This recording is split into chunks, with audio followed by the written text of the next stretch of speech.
Hello, ഞാൻ doctor Mithun, Ulliyeri Malabar medical college general medicine വിഭാഗം പ്രൊഫസറാണ്. എലിപ്പനി അഥവാ ലെപ്റ്റോസ്പൈറോസിസ് ഇത് മൃഗങ്ങളിൽ നിന്നും മനുഷ്യരിലേക്ക് പകരുന്ന ഒരു അസുഖമാണ്.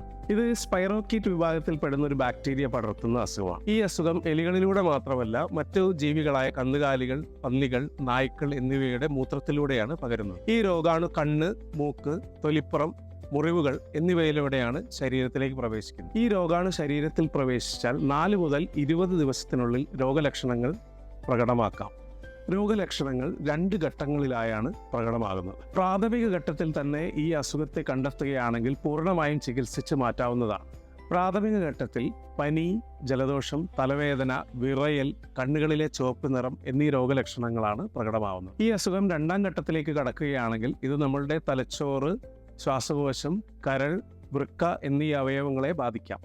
വീടും പരിസരവും വൃത്തിയായി സൂക്ഷിക്കുക. വെള്ളം കെട്ടിനിൽക്കുന്ന ഇടങ്ങളിലോ പാടങ്ങളിലോ പോവുകയാണെങ്കിൽ പാദം മുഴുവനായി മൂടുന്ന തരത്തിലുള്ള പാദരക്ഷകൾ ഉപയോഗിക്കുക. ഇനി അങ്ങനെ പോകേണ്ട സാഹചര്യം വരികയാണെങ്കിൽ തിരിച്ചു വന്നതിന് ശേഷം സോപ്പ് കൊണ്ട് വൃത്തിയായി പാദം കഴുകാൻ ശ്രദ്ധിക്കുക.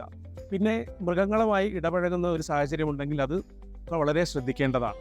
പ്രധാനമായും സ്വയം ചികിത്സ ഒഴിവാക്കേണ്ടതാണ്. എന്തെങ്കിലും തരത്തിലുള്ള രോഗലക്ഷണങ്ങൾ കാണുകയാണെങ്കിൽ തൊട്ടടുത്ത ആരോഗ്യ കേന്ദ്രത്തിൽ ഒരു ഫിസിഷ്യനെ സമീപിക്കേണ്ടതാണ്. എലിപ്പനിക്കായുള്ള എല്ലാ ചികിത്സാ വിധികളും മലബാർ മെഡിക്കൽ കോളേജിൽ ലഭ്യമാണ്.